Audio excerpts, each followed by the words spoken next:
Një prej sprovave më të rënda të jetës gjithashtu është sprova e Dejxhallit. Wa min sharri fitnetil mesihit Dejxhal, do të thotë kërkojmë mbrojtje nga e keqja e fitnes së Dejxhallit, ose nga fitnja më e keqe, që është fitnja e Dejxhallit.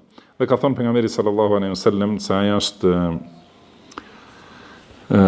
është sprova më e rëndë që do t'i vijë njerëzimit, edhe është, ka thënë, sharru muntadhar, do të thënë më i keqi që pritet. Pra më e keqja që pritet në këtë dunja është ardhja e Dejxhallit. Dhe do të vijë dhe është quajtur Mesih, El Mesihu Dejxhal, se njerë fjala Dejxhal do të thënë gënjeshtar i madh. Do thotë në gjuhën arabe ka disa nivele të kësaj fjale. Do të thënë nëse i thuhet dikujt kadhib, do të thënë është gënjeshtar, pastaj kadhab, do të thënë që është gënjeshtar i vazhdueshëm ose gënjeshtar i madh, kurse Dejxhal është më shumë se sa kadhib. Do të thënë është gënjeshtër më e rëndë, edhe më e tmerrshme. Dhe ai që e ka këtë cilësi Dejxhal, do të thënë që gënjen gënjeshtra më të tmerrshme. Dhe cila është gënjeshtra më e madhe? Është se thotë se ai është Zoti. Edhe pretendon se e ka në dorë xhenetin dhe xhehenemin. Edhe Allahu subhanahu wa taala i jep mundësi për shumë fenomene ose veprime që të jetë sprovë për njerëzit.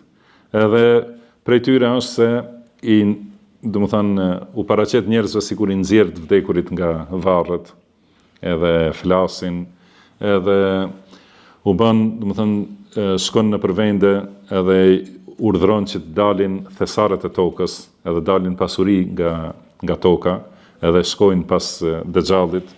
Edhe kështu, do të thënë, sprova të shumta që shumë prej njerëzve bien në ato sprova, edhe mashtrohen pas tij, edhe shkojnë pas tij.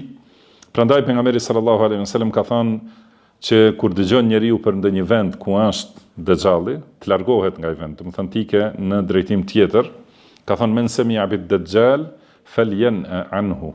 Do të thënë ai që dëgjon për ku është Dejxhalli, do thotë, le të largohet në anën tjetër prej tij. Do të thënë nëse dëgjon se ka ardhur në një anë, pra të ikë sa më larg prej Dejxhallit, sepse kur takohet njeriu me ta, do thotë vazhdon disa momente dhe shumica e njerëzve mashtrohen prej tij.